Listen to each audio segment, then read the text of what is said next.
Hello there, I'm Big Alias, and a slightly different one for you today.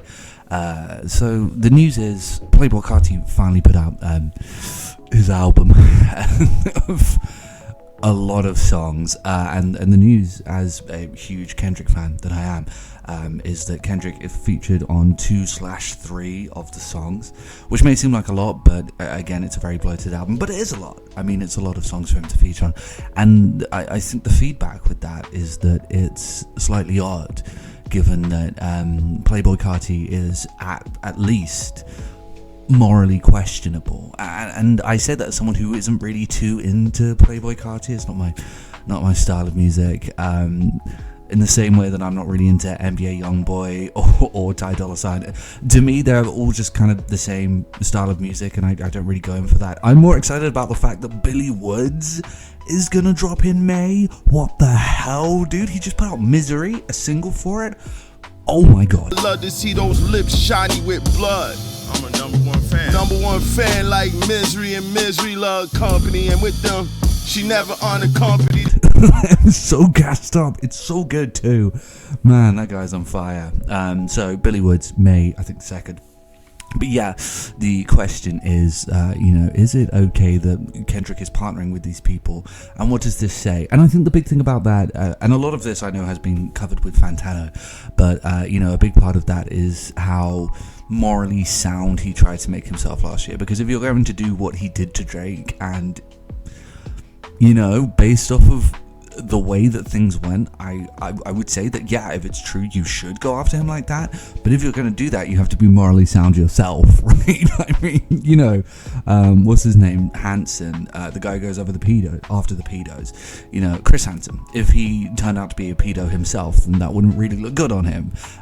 So to question someone's, moral reprehensibility and then to be associating with people who are morally reprehensible yourself, it doesn't feel like a good move. And I think if he did do what he did, and I say this as a huge Kendrick fan, by the way, I've been gassing Kendrick up for close to a decade now. T-Pab is and probably always will be my favorite rap album of all time, and I just think the guy has just such a tremendous discography. But I do think that if Drake did what he did and you're coming after him in such an intense way, to then weaken that message just feels kind of a bit off. And to not have the optics to be able to foreshadow that, and to be able to understand what might happen if you associate yourself with bad people, I don't know, it just kind of feels like the blind going in blind. Like, why would you not consider this unless it doesn't matter? And I think ultimately I don't know, I don't really think it does, which is a real shame, because he's been a conscious rapper. He's always been a conscious rapper, what would have been called a woke rapper before it was bastardized by morons. He is considered a conscious rapper, but a lot of those morals were pulled into question by Drake as well. He featured on a Taylor Swift song. He was on that god-awful Maroon 5 song. He did some stuff with Lonely Island and stuff like that. That's not shade on Lonely Island. I'm just saying he doesn't just do deep, thought-provoking stuff. And I get that. But the argument in retaliation to that was, yeah, he's getting his name out, but he made T-Pab, which is tremendously conscious and important to the atmosphere and to the landscape. But I would argue that now, associating with people like Playboi Carti, people who are morally questionable, how necessary is it? You're one of the biggest rappers on the planet. You don't really need the clout. And it sort of makes you wonder, okay, so how much of this does matter? And how much of spreading this message does matter? Does it matter more than just having a hit song to you? And that's an issue for me, because feeling his music and caring about what he says is important to me. If he doesn't mean the other things he says, or if he's not the person that he says he is, or he's not as sound as he did, it does raise a lot of questions. But at the same time, the music is tremendously deep. But I will say, that I've had some questions. I've had some red flags. And I was going to review GNX on this channel, but I had some recording issues. I had a 30-minute review that I had to just scrap because it didn't work out.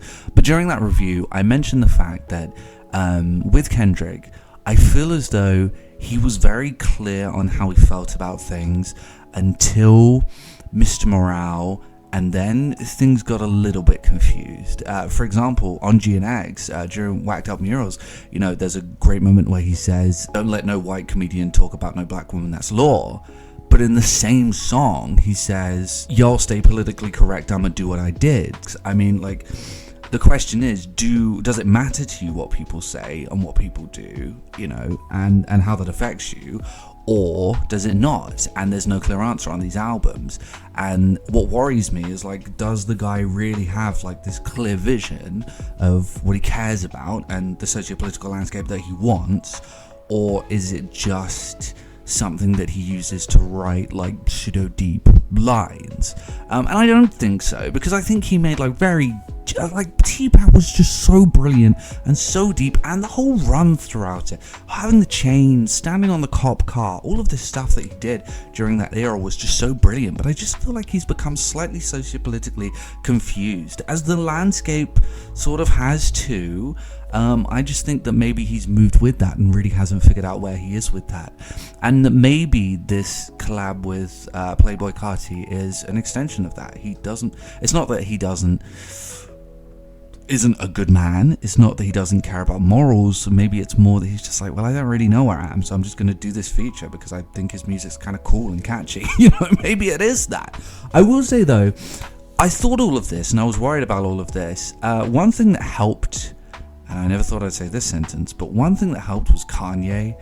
Kanye's response to this really helped me see Kendrick in a better light, because he's not happy. He's not happy about the fact that Kendrick featured on this album, which is hilarious to me, because when, what was it? I think it was his part on Like That.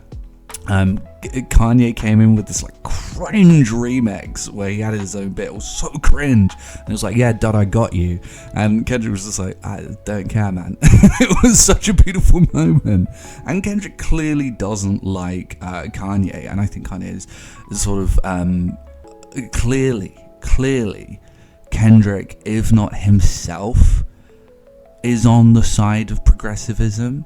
Definitely has an audience that is, and definitely has people behind him who are.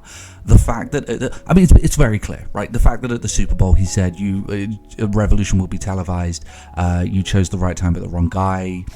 Clearly about Trump. During Damn, he frequently references Fox News, even uses them in a clip in a very negative way. On We Cry Together, there's that line, "You're the reason for Trump."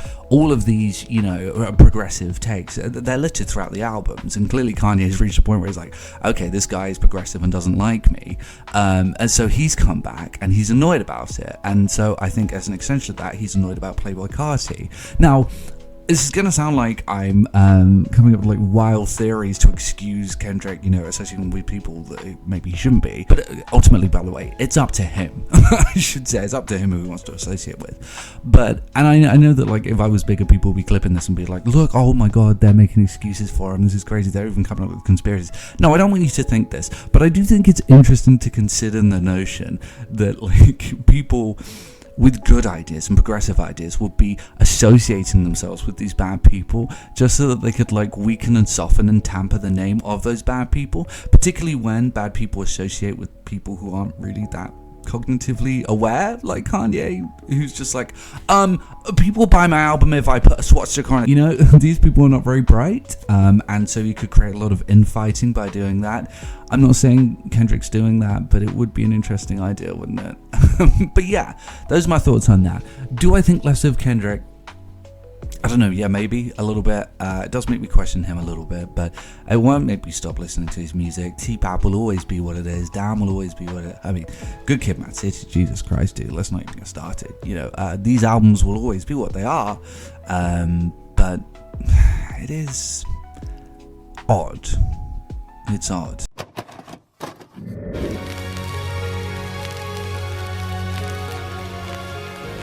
The PlayStation is only $149, and you can also get leading titles.